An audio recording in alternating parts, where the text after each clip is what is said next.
অত্যাচার করার জন্য এবং হিন্দু মুসলিমের ভিতরে যে ভ্রাতৃত্ব বোধটা ছিল, মিল মোহব্বত, হিন্দু মুসলিম জৈন খ্রিস্টান মথুরা সমস্ত ব্যক্তিদের সাথে যে মুসলমানের যে ঐতিহ্য ছিল, ওই মুসলমানদের সাথে যে ভ্রাতৃত্ব বোধ ছিল, এমনকি দুর্গা পুজোর সময় মুসলমানরা পূজায় বাড়ি যেত, এমনকি ঈদের সময় হিন্দুরা মুসলমানদের বাড়ি আসতো। আজ বিজেপি সরকার আরএসএস দলের সহ্য হচ্ছে না যে মুসলমান হিন্দুর বাড়ি যাবে, হিন্দু ব্যক্তি মুসলমানের বাড়ি যাবে, এদের ভিতরে আমাকে ডিভাইডেড তৈরি করতে হবে। তার জন্য মুসলমানদের যে ঐতিহ্য সেটাকে নষ্ট করতে হবে। মুসলমানদের অকাপ সম্পত্তি, আমাদের বাপদাদা যে আমাদের অকাপ সম্পত্তি, আমাদের বাপদাদারা কী রেখে দেয়নি, দিল্লির জমিনে লাল কাল্লা, কুতুব মিনার, তাজমহল, এমনকি কত কী রেখে দিয়েছে। এবং পশ্চিমবঙ্গের জমিনে যে আমাদের মাননীয় মুখ্যমন্ত্রী মমতা ব্যানার্জি যে নবান্নে বসে, ওটাও মুসলমানদের ঐতিহ্য। যে নেতাজি সুভাষচন্দ্র স্টেডিয়াম, এটাও মুসলমানদের। ইন্ডোর স্টেডিয়াম, এটাও মুসলমানদের। এমনকি পশ্চিমবঙ্গের বিভিন্ন আনাচে কোনাতে মুসলমানদের ঐতিহ্য, মুসলমানদের অকাপ সম্পত্তি আছে।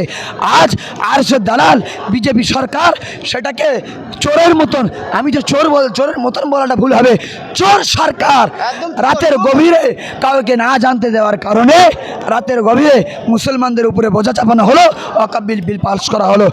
আজ আমাদের ভাঙড়ের বিধায়ক নওশাদ সিদ্দিকী ভাইজানের ডাকে আমরা শিয়ালদায় একত্রিত হয়েছি। ইনশাল্লাহ আমাদের দেহতে যতক্ষণ পর্যন্ত জান ও প্রাণ এবং রক্ত আছে, আমরা আমাদের সংবিধানের উপরে 1 ইঞ্চি এবং সর্ষ পরিমাণ আজ আসতে দেব না।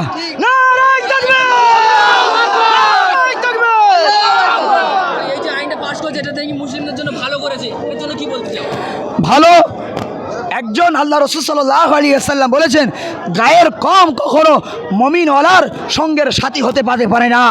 আমি আমার নিজের ব্যক্তিগত বলতে চাই, ওই অমিত শাহ বাবুকে এবং নরেন্দ্রকে এবং মোদিকে এবং নাইডু বাবুকে, ওদেরকে আমি বুঝিয়ে দিতে চাই, নিজের ঘরকে প্রথম সামলাও, তারপরে তুমি মুসলমানকে সামলাবে।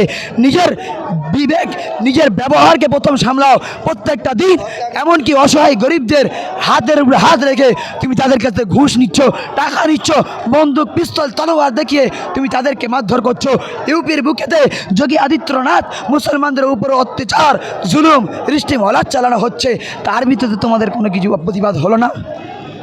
আজ তুমি মুসলমানদের ভালো চাচ্ছ, যে আমার বোন, পশ্চিমবঙ্গের বোন, অর্পিতা, এই বোন এমনকি ইউপির বুকে দুপুরবেলা বলা হলো যে সম্বল মসজিদের নিচে মন্দির আছে, সঙ্গে সঙ্গে 24টা ঘন্টা না হতে হতে হাইকোর্টের রায় বার হয়ে গেল।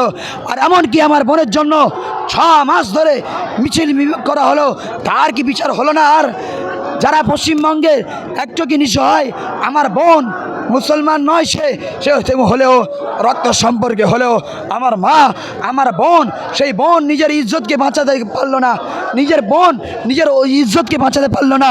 পশ্চিমবঙ্গের মতন একটা আরজিকর নার্স হসপিটালের ভিতরে থেকেও, যদি এবার সিসি ক্যামেরা থেকেও, সেখানে পুলিশ সমস্ত কিছু প্রশাসন থাকার পরেও, সিসি ক্যামেরা ফুটেজ থাকা পরেও, মানুষের জামায়াত থাকা সত্ত্বেও আমার একটা অসহায় একজন ডাক্তার নারী, আমার বোন, কেমন করে তাকে ধর্ষণ করা হলো, তার জন্য কি একটা দিন লাগে? 24টা ঘন্টা লাগে না তার বিচার বার করতে? আমাদের পশ্চিমবঙ্গের চোর সরকার এবং পশ্চিমবঙ্গের দালাল যত সরকার আছে সব হলো বিজেপির দালাল, বিজেপির 5 গোলাম, আর বিজেপি সরকার হলো আরএসএস দালাল। আমি ওই আরএসএস ওয়ালাদেরকে হুঁশিয়ার করে দিতে চাই, মুসলমান বাঘের বাচ্চা, মুসলমান খালিদ বিন ওয়ালিদের ঐতিহ্য জানে, মুসলমানদের ঐতিহ্য মোদী সরকার জানে না, মুসলমানদের ঐতিহ্য, মুসলমানদের ইতিহাস অমিত শাহ জানে না, মুসলমানদের ইতিহাস শুভেন্দু অধিকার জানে না, দিলীপ ঘোষ জানে না। যেদিনকার মুসলমান হিন্দুস্তান থেকে দেখেছিল, এমনকি ইংরেজদেরকে, সাদা চামড়াদেরকে বার করে দিতে তাদেরকে নিজের জান, মাল, কোরবান, বিবি, বাচ্চা সমস্ত কিছু তারা কোরবান করে এই ভারতবর্ষ থেকে ইংরেজদেরকে তাড়িয়েছিল। আজ আমি এই শিয়ালদার বুকে থেকে বলে যাচ্ছি, মোদী সরকার তুমি হুঁশিয়ার হয়ে যাও। মুসলমান আজ রাস্তায় নেমেছে, তোমাকেও আগামী দিন আমাদের পরম্পরা তারা সাদা চামড়াকে হটিয়েছে। আজ আমি এখান থেকে বলে যাই, তুমি মোদী সরকার হওয়ার পরেও আমেরিকার ট্রাম্পকে বিশ্ব কাছে যাদের পাওয়ার আছে তাদেরকে ডেকে নিয়ে আসার পরেও এই মুসলমান খেপে গেলে এরা ছেড়ে কথা বলবে না। যেমন এরা ইংরেজদেরকে, সাদা চামড়াদেরকে তাড়িয়েছে, আমরাও এখান থেকে আজ একত্রিতভাবে বলতে চাই এবং একসাথে কাঁধে কাঁধ মিলিয়ে বলতে চাই, যেমন আমাদের বাপদাদারা ইংরেজদেরকে তাড়িয়েছে, আমরা এমন এদেরকে, এই কালো কুত্তার বাচ্চাদেরকে তাড়াবো।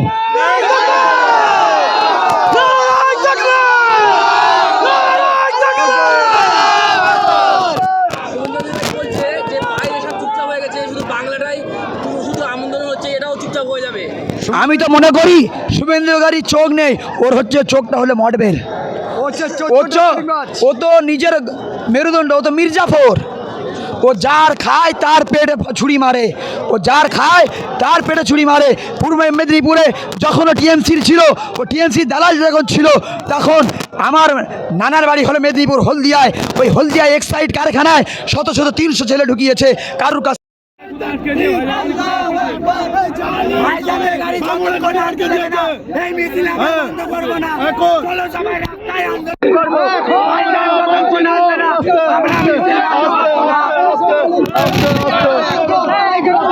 तेरा मेरा रिश्ता क्या, तेरा मेरा रिश्ता क्या।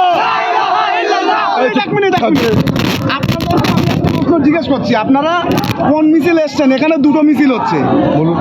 আইএসএফ এর একটা মিছিল হচ্ছে যেখানে নওশাদ সিদ্দিকী উপস্থিত থাকবে, আর একটা মিছিল হচ্ছে খুব সম্ভবত জমিয়তে ওলামা হিন্দের পক্ষ থেকে। আপনারা কোন মিছিল এসছেন? আমরা নওশাদদার মিছিল এসছেন, আপনার টোটাল ওই সাইড চলে যান। আর একটা জিনিস হলো, ওই পতাকাগুলো প্রত্যেকটা নামিয়ে হবে চাই আমাদের। কেন সব জায়গায় যেখানে ভাইজান যাবে সেখানে রুখে দিয়ে হবে? ভারতে একটা এমএলএর উপরই কেন টার্গেট পশ্চিমবাংলায়? আজকে আমরা ওয়াকাফ বিল, যে আমাদের যে কেন্দ্রীয় সরকার যে আমাদের বিতর্কিত একটা ওয়াকাফের বিল তারা আমার সামনে প্রকাশ করেছে, যেটা কালা কানুন, যেটা আমাদের দেশের সংবিধানের খিলাফ।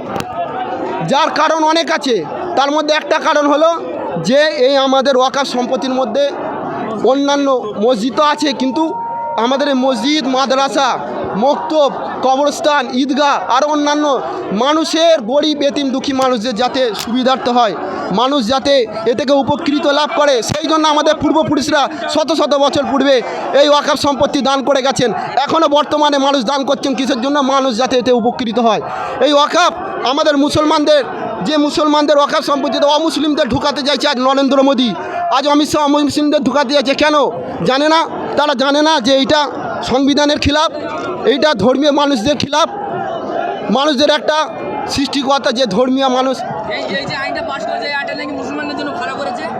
কী করে ভালো করবে? এ থেকে কিসের জন্য ভালো, কি ভালো হয়েছে এতে? যে আইনটা সংবিধানের খিলাফ হচ্ছে, মুসলমানদের খিলাফ হচ্ছে, যে আইনটা মুসলমানরা মানতে চাইছে না, যার বিরোধিতা করছে, সেই আইনটা কেন তাদের ওপর জোর করা হবে?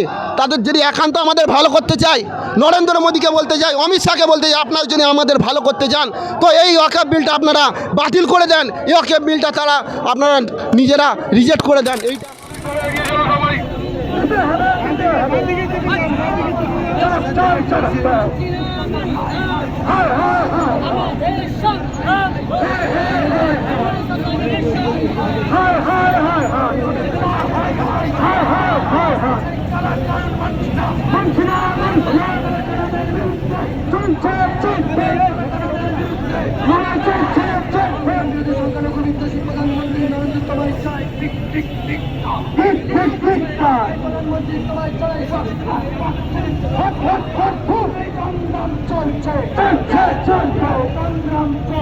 চলছে